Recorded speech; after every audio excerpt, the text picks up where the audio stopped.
श्री रामकृष्ण लीला प्रसंग स्वामी शारदानंद जी द्वारा लिखित पाठ संख्या 31। अवतार जीवन में साधक भाव। अवतार पुरुषों के मानव भाव के संबंध में आपत्ति तथा मीमांसा। शास्त्रवेत्ता पाठक संभवतः अब भी यही कहेंगे, तुम्हारी बात को मैं कैसे स्वीकार करूं। दृष्टांत स्वरूप यह कहा जा सकता है कि अद्वैतवादियों के शिरोमणि आचार्य शंकर ने अपने गीता भाष्य के प्रारंभ में श्री भगवान श्री कृष्ण के जन्म तथा नर देह धारण के संबंध में कहा है, नित्य शुद्ध मुक्त स्वभाव, समस्त जीवों के नियामक, जन्मादि रहित ईश्वर लोकानुग्रह के लिए अपनी माया शक्ति के द्वारा देहधारी जैसे बन गए हैं, मानो उन्होंने जन्म लिया है ऐसा दिखाई दे रहा है। स्वयं आचार्य ही जब यह कह रहे हैं तब तुम्हारी बात कैसे ठीक हो सकती है। इसके उत्तर में हमारा यह कहना है कि ठीक है, आचार्य ने ऐसा ही कहा है, फिर भी हमारे लिए भी खड़े होने की जगह है।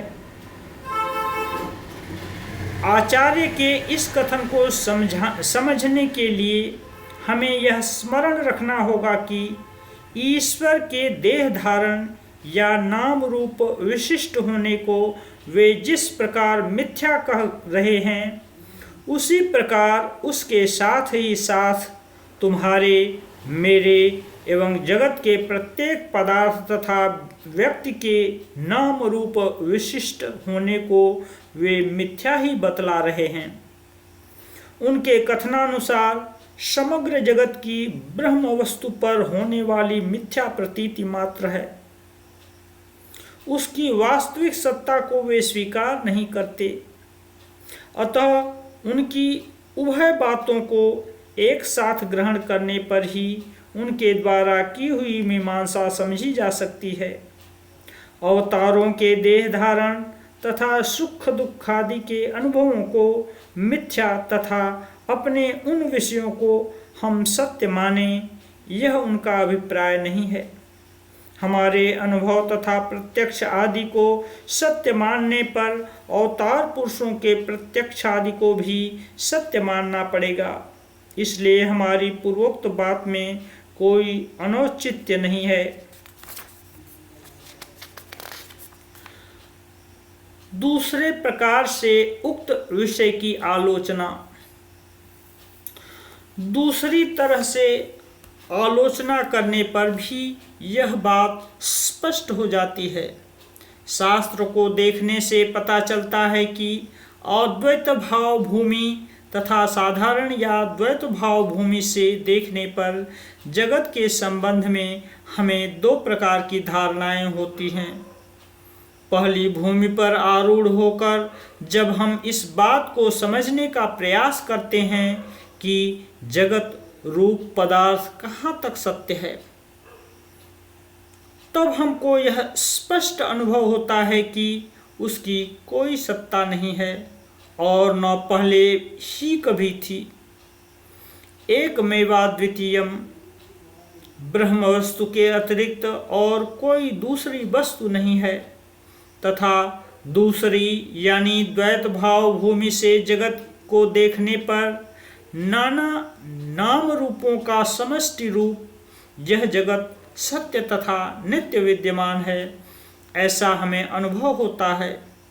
जैसे हम लोगों की तरह साधारण मानवों को सदा उपलब्धि होती रहती है, देह में अवस्थित रहकर भी विदेह भाव संपन्न अवतार तथा जीवन मुक्त पुरुषों को अपने जीवन का अधिकांश समय अद्वैत भूमि में व्यतीत करने पर भी नीचे की द्वैत भूमि में रहते समय यह जगत स्वप्न की भांति मिथ्या प्रतीत होता है। परंतु जागृत अवस्था के साथ तुलना करने पर स्वप्न मिथ्या है, इस प्रकार का अनुभव होने पर भी स्वप्न दशा में जिस प्रकार उसे एकदम मिथ्या नहीं कहा जा सकता, उसी प्रकार जीवन मुक्त तथा अवतार पुरुषों के हृदय स्थित जगत के आभास को भी संपूर्णतया मिथ्या नहीं कहा जा सकता। उच्च भाव भूमि से जगत के संबंध में विभिन्न उपलब्धियां। जगत रूप पदार्थ जिस प्रकार पूर्वोक्त दोनों भूमि से दो प्रकार का दिखाई देता है, उसी प्रकार उक्त दोनों भाव भूमियों से उसके अंतर्गत किसी व्यक्ति विशेष को भी दो प्रकार से देखा जाता है। द्वैत भाव भूमि से देखने पर वह व्यक्ति बद्ध मानव तथा पूर्ण अद्वैत भूमि से अवलोकन करने पर वह शुद्ध मुक्त स्वरूप ब्रह्म स्वरूप प्रतीत होता है। पूर्ण अद्वैत भूमि भाव राज्य का सर्वोच्च प्रदेश है। उस पर आरूढ़ होने के पूर्व मानव मन उच्च तथा उच्चतर विभिन्न भूमियों का अतिक्रमण करता हुआ अंत में अपने गंतव्य स्थल पर पहुंच जाता है। उन उच्च से उच्चतर भाव भूमि पर उठते समय जगत तथा उसके अंतर्गत व्यक्ति विशेष साधकों को विभिन्न रूप से प्रतीत होते रहते हैं और उसके संबंध में साधकों की पूर्व धारणाएं नाना प्रकार से बदलती रहती हैं। उदाहरणार्थ उन्हें यह उपलब्धि होती है कि यह जगत एक भावमय पदार्थ है, अथवा व्यक्ति विशेष को शरीर से पृथक अपूर्व शक्तिशाली मनोमय या दिव्य ज्योतिर्मय रूप से वे अनुभव करते हैं। अवतार पुरुषों की शक्ति से उच्च भावभूमि में आरूढ़ होने पर मनुष्य को वे मानव भाव रहित दिखाई देते हैं। अवतार पुरुषों के समीप श्रद्धा तथा भक्ति संपन्न होकर उपस्थित होने से साधारण मानव अज्ञात रूप से पूर्वोक्त उच्च तथा उच्चतर भाव भूमियों में आरूढ़ हो जाता है। यह अवश्य है कि उनकी विचित्र शक्ति के प्रभाव से ही उसको इस प्रकार आरोहण की सामर्थ्य प्राप्त होती है। अतः यह स्पष्ट है कि उन उच्च भूमियों से उन्हें उस विचित्र रूप से देखकर ही भक्त साधकों को उनके संबंध में यह धारणा उत्पन्न होती है कि विचित्र शक्ति संपन्न दिव्य भाव ही उनका यथार्थ स्वरूप है, तथा साधारण लोगों को उनमें जो मानव भाव की प्रतीति होती है, इसका कारण यह है कि वे स्वयं ही उनको ऐसा दिखाते रहते हैं। यह मानो उनका लोक दिखावा है। भक्ति की गहराई के अनुसार भक्त साधकों के मन में पहले ईश्वर भक्तों के बारे में और फिर ईश्वर के जगत के संबंध में इस प्रकार की धारणा होती हुई दिखाई देती है। अवतार पुरुषों के मन की क्रमिक उन्नति, जीव तथा अवतारों में शक्ति का भेद। यह पहले ही कहा जा चुका है कि अवतार पुरुषों के जीवन में बाल्यावस्था से ही समय समय पर यह देखा जाता है कि वे मन की उच्च भूमि में आरूढ़ होकर जगत में सर्वदा दृष्टिगोचर होने वाली वस्तु तथा व्यक्तियों की भांति भाव राज्य के विषयों में भी दृढ़ अस्तित्व का अनुभव करते हैं।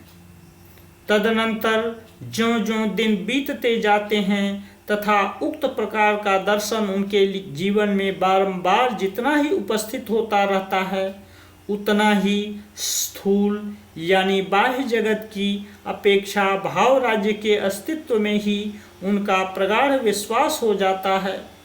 अतः अंत में सर्वोच्च अद्वैत भाव भूमि में आरूढ़ होकर जिस एकमेवाद्वितीय वस्तु से विभिन्न नाम रूपमय इस जगत का विकास हुआ है, उसका अनुसंधान पाकर वे सफल मनोरथ हो जाते हैं। जीवन मुक्त पुरुषों को भी ऐसा ही होता है।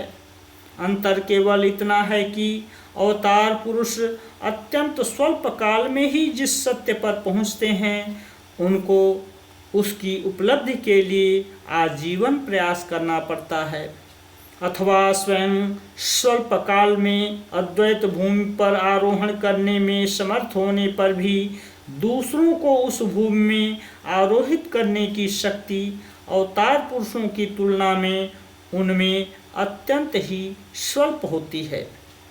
श्री रामकृष्ण देव की उक्त विषयक शिक्षा का स्मरण कीजिए। शक्ति के प्रकाश को लेकर ही जीव तथा अवतार में प्रभेद है।